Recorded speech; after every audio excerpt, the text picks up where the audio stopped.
Oh, wait. All right, we're good. We're on.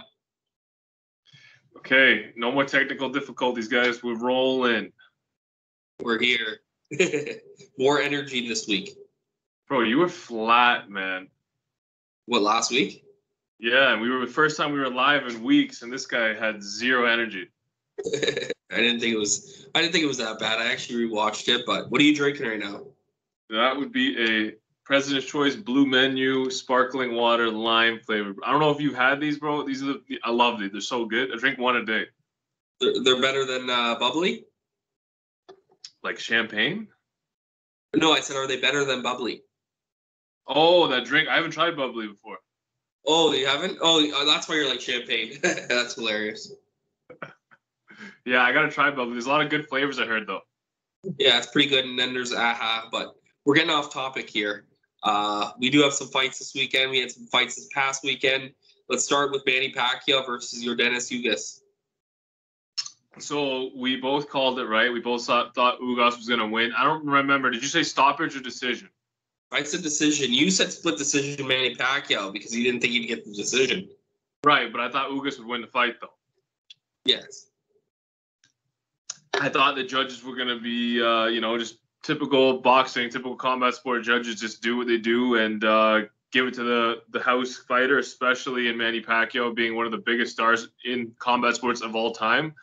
What did you think about Ugass's performance? Talk to me about it. I actually thought the fight was very boring. I think he did all right. Like, I don't think it just wasn't a great fight, in my opinion. I don't have much to say about it. He did what he did, and he seemed a lot bigger in the ring. Well, man, first of all, everybody's bigger than Pacquiao. Pacquiao's a natural 126-pounder. So, that's nothing. But I thought Father Time definitely caught up to Manny a little bit. He didn't look slow. I still thought he had faster hands than Ugass, but they were a little slower than what we expected from Manny. Oh, for sure. I noticed that throughout the whole fight. I don't think his gas tank was affected though. He seemed to have energy up until the last round. I think the last round he kind of died out. There wasn't much left for him in the 12th, but other than the 12th round, he seemed to be competitive the entire time. Yeah, it's funny because I was reading that they're still thinking about doing Errol Spence versus Manny Pacquiao. That makes absolutely no sense. I don't want to see it. The fight to make is obviously Ugass versus Spence. But do you think that this fight was more so Pacquiao being old or Ugass being better than what most people thought, or a little bit of both? I think definitely a little bit of both. I mean, we knew he was good when he fought Sean Porter, so he has potential to beat Spence too. He has a style that's going to be tough for everybody, as we saw with the Sean Porter fight, like you said. He had 4 early losses in his career. I don't remember. I've never seen any of those fights. That was before he kind of signed with PBC, before he got to that level. But he's an Olympic bronze medalist from the Cuban amateur team. So if you are on the Cuban team and you win a medal, you're going to have some skills. I do think that he was being overlooked in this fight. I thought it was pretty safe to say he was going to win this fight, which we did. And I was very impressed. His jab looked great. Pacquiao couldn't find clean shots. His guard was hard to get through. Him and Spence is a great fight. Yeah, and I actually might favor Ugass in that fight when it comes to straight-up boxing. Maybe. I have to really think about that one, maybe. Especially because you got Spence coming off another long layoff, an injury now. It's a good fight. Oh, for sure. I can't wait for it. Yeah. But we did have Robert Guerrero getting the thing done. 96, I think, to 90 or 98, 96, something like that. Close fight. I thought Guerrero edged it by maybe a round or so. Wouldn't have been mad with the draw. Actually, I think I had it 5 rounds apiece, actually. It was a close fight. I wouldn't have been mad with the draw, but I wanted Guerrero to win, so I was happy to see Guerrero get the decision. Yeah, I have to get him back on the show ASAP. Definitely. Okay, I was talking to Reese about this after the whole Pacquiao, Guerrero, the whole card. I was like, you know what Pacquiao should do now? Why doesn't he just start beating up these washed welterweights? They got Guerrero, you got Victor Ortiz, bring Andre Berto out of retirement, maybe rematch Chris Algieri, Amir Khan can get knocked out, and all these guys are on PBC. Why doesn't he just start knocking out these welterweights that used to have a name? Just keep building that resume because he's still good enough to be fighting. He should not retire yet. I don't think he'll retire. No, that's what I'm saying. He's still one of the best welterweights in the world. If he retires, it'd be too bad. Oh, absolutely. It's not like he's totally shamed. Like, Ugass is good. Just because he loses to Ugass It's not over. So if he can't face the reality that he's not going to be world champion at 147 pounds again, he doesn't want to do that, okay, I understand that, then retire. But if you still want to cash big checks and completely destroy some guys like Amir Khan or something, I'm here for this. I'm here to watch you knock out these guys. The Legends League, or go down to 140. Or go to 140. There's some good fights for 140 too. That's a good point. So he has options. But we did some UFC this week. I clicked it on and off. I'm just going to mention Kayla Harrison got the win. I don't really give a shit. Who cares? Okay. Also, want to say is she's had 3 first-round finishes through her 3 fights in the PFL. If she finishes the girl in the championship in the first round as well, I mean, she has to leave the PFL. Like, I don't care what they pay her. I don't want to see her resign. Yeah, it's just like, what do you do with her? Yeah, she needs competition. But we do have we had Gaslum versus Jarrett Cannoneer. I scored it 3-2 for Gaslum, but some people did. But I thought it was a very boring fight. Did you get to see it? Yeah, I watched it on Sunday. I had round 1 for Kelvin. Round 2 was obviously Jared. He knocked him down, almost knocked him out. And then round 3, I thought Jared did a little bit better work. Round 4 was the closest round of the fight. Round 4 was kind of the one where you could kind of go either way, but he sat Kelvin down with a really short uppercut, but he hit him so quickly and he went down so quick and bounced back up. It didn't really look like a knockdown. He sold it really well. Because of that, I gave it to Cannoneer, but it could have gone either way. So I could see maybe giving the 4th to Kelvin, and then the 5th round was definitely a Kelvin round as well. So I had a 3 rounds to 2 for Jared. Yeah, it's one of those fights that could have went either way. It is what it is. Sucks to be Kelvin. I like to see him fight someone out of the top 15, get back on track. Man, 1-5 in your last 6. I mean, if this is anybody else that's not stepping up on short notice, not being helpful to the organization, I think that he gets cut, especially because he's having weight issues. He almost missed weight this time, even at middleweight. Yeah, it's insane, but he won't be cut. No, he won't be. But I wouldn't be mad if he was. Like, I mean, you're 1-5, bro. You got to get it. Maybe go down to another league, go win an LFA title, and come on back. You're still 29 years old. He still has potential. I just think that he isn't the same fighter as he used to be. He looked good against Cannoneer, but he's been through so many wars. The damage is piling up. Still at a young age, but the damage is piling up. I don't think he's the same guy anymore. No, it's sad. It really is sad. But yeah, I'd like to see him get another shot and maybe fight Uriah Hall. A rematch with Uriah Hall. Yeah. Maybe, yeah. Or maybe Big Mouth. Big Mouth if he wins. Yeah, that's a good fight. For sure. I think that Kelvin could beat Hall, but so we'll see. Yeah. But we do have some UFC this weekend, and then we'll get into the circus show. Yeah. Okay, so this weekend we got Giga Chikadze taking on Edson Barboza. Do you want to start on the undercard or what? Is there anything interesting? I didn't get to really look at this card too much. Dustin Jacoby versus Darren Stewart should be a good fight. Yeah, I got Darren Stewart getting back to his winning ways. I'm going to take Dustin Jacoby. I think Darren Stewart didn't look good in his last 2 fights against, what's his name? Anders, yeah. Then you got Sam Alvey taking on Wellington Turman in his return to middleweight. Okay, so here's what I want to talk about this fight. Sam Alvey is crazy. We're talking about cuts. How is this man losing 5 in a row and still in the UFC? You must be the most. Is this his first fight back in middleweight, or was his last fight his first fight back? His last fight was first one back, but he got choked out. But he's looked good in all his losses. That's the sad thing. Like, he looks like he can still throw it down, but he hasn't won in 6 fights. He's lost 5 in a row, and he's had a draw. So, no matter what, if he loses this fight, he's done. He's not going to go 7-0, like 0-7 without a win. But if he's fighting Wellington Turman, who is 1-3 in the UFC, not very that good at all. If he's going to win a fight and look good, it's going to be against this fight. Dude, Sam Alvey's 33-15-1. That means before his at his last win, he was 33-10. Crazy. Oh, that's salty. 33-15 is salty. I don't think it's a bad record. I'll leave that one there for the fans to decide. Okay, then in the main event of the prelims, we have Alessio Di Chirico taking on Abdul Razan Alakassan. So Di Chirico is the guy that knocked out Buckley. Yeah, and he won't look as good in this fight. I think that was luck because Buckley doesn't really have a chin. He has potential, but no chin. I think Alessio Di Chirico, I can't even say his name, loses this fight. I don't know, man. Abdul Razak Alakassan, whoops, hard to say too, is coming off of 2 losses, and he got knocked out against the dude from Detroit. What's his name? I don't know. Black dude from Detroit. Can't remember his name. Big power puncher. He lost to Pereira. Chaos Williams? Yes, Chaos Williams. Okay. I don't know. I don't like this fight. I think for Al Hassan, I think Di Chirico is just too long and too technical for him. I think he's going to point him out for 3 rounds. We'll see. You might have to put some money on that one. Yeah, I'm down for that. Okay, we got Kevin Lee versus Daniel Rodriguez, and Kevin Lee's return to 170 pounds. Rodriguez has outpoints him for 3 rounds. I think he's too big.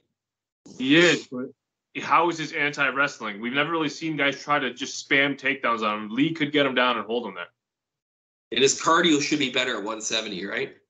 Should be, yeah. I mean, he's definitely the smaller man, but he's a very muscular frame. He could definitely compete at 170. I'm going to say Kevin Lee gets a split decision, and he's going to just scrape it out with wrestling. I got Daniel Rodriguez by 3rd round TKO. Ooh, you think Kevin Lee gets stopped? I just think he chokes, man. He chokes. Damn, that'd be crazy. Okay. TKO probably be a decision, but I'm saying TKO for the hell of it. Fair enough. Okay. Main event, Edson Barboza is taking on Giga Chikadze. Dude, this is a straight-up scrap. I'm going to say Edson because he keeps improving, it looks like, at 135 pounds. I'm going to say at 145 pounds. I think Edson is going to win this one via TKO in the 3rd. See, and I have it opposite. I thought that I was so impressed by Giga, by Cub Swanson. I think he stops Edson Barboza in the 1st round. Similar shots. In the 1st round? Yeah, I think he lands a body shot and then a head shot, and then it just drops him. If Edson is anything, he's durable. If he's anything, he's durable. He's been stopped in the first couple times, though. We'll see. Okay. All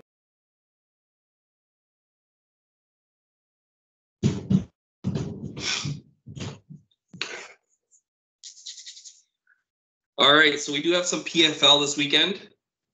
Yeah, there's not a ton. There's 3 fights that kind of interest me. We got Chris Camozzi taking on Corey Hendricks. I'm not sure who Corey Hendricks is, but I like Chris Camozzi. It'll be fun to see him back.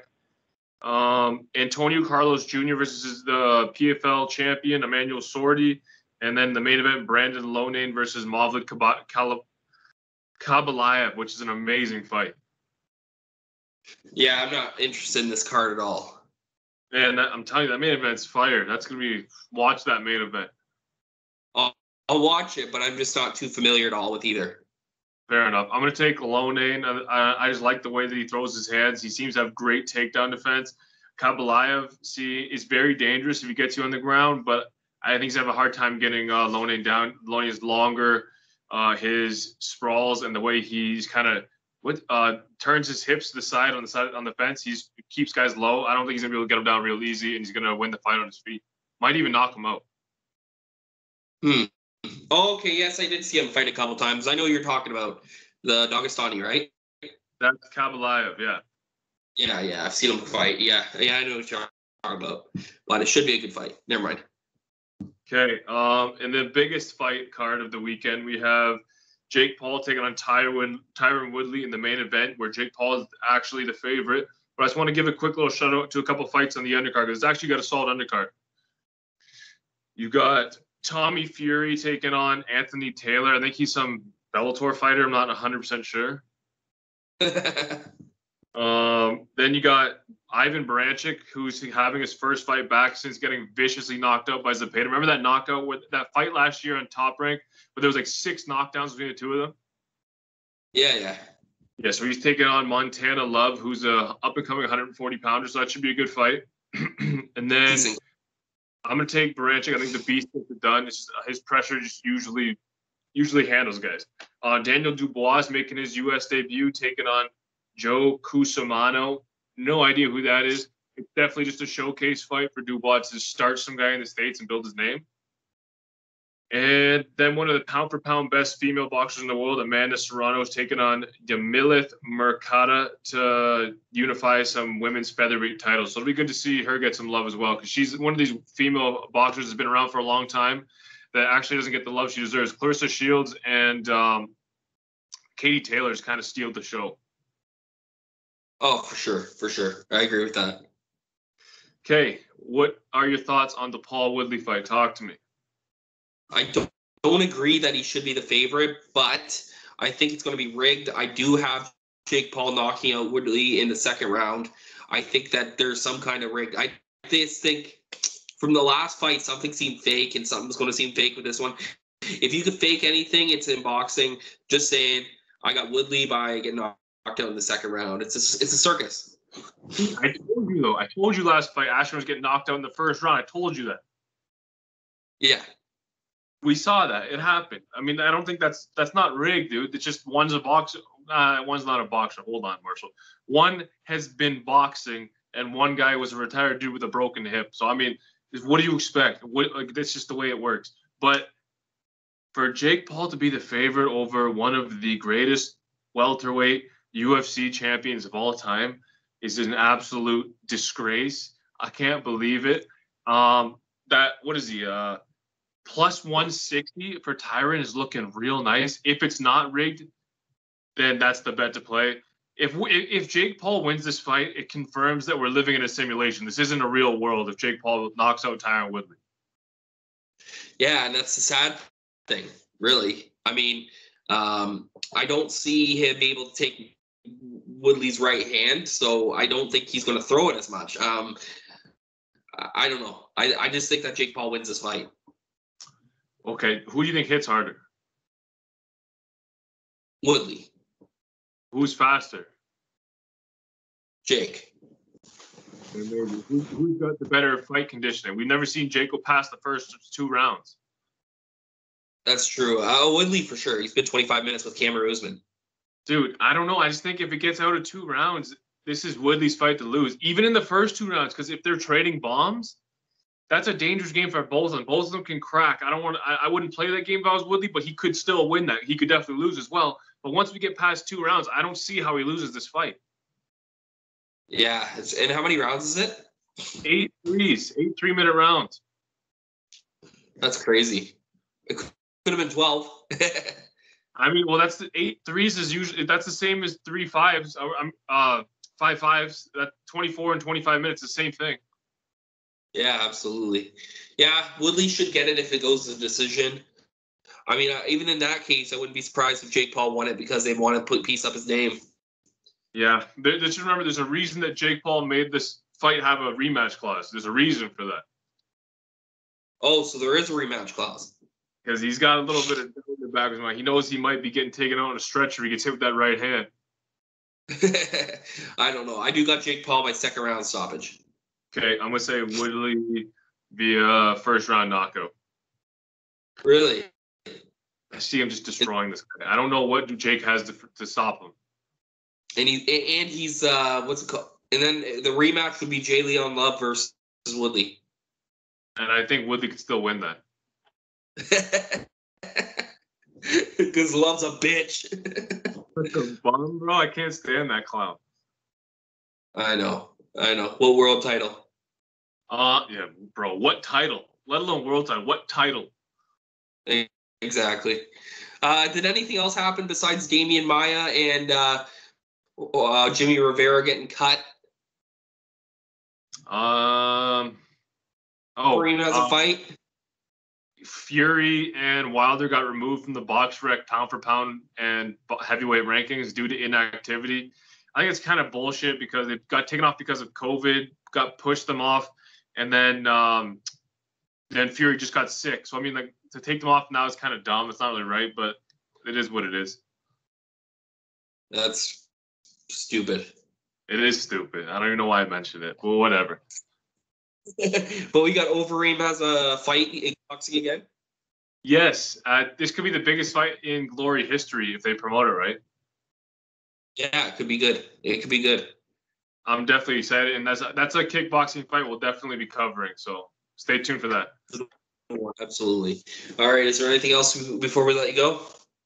Shout out to Manny Pacquiao. This is your last fight. It's been a pleasure watching you for the past 20 to 25 years. I'd love to see you back, but if you don't, thank you for all the memories, sir. It's been an honor and a privilege. We appreciate it. That's it. He'll be back. Well, hopefully, we'll see. All right. We're out.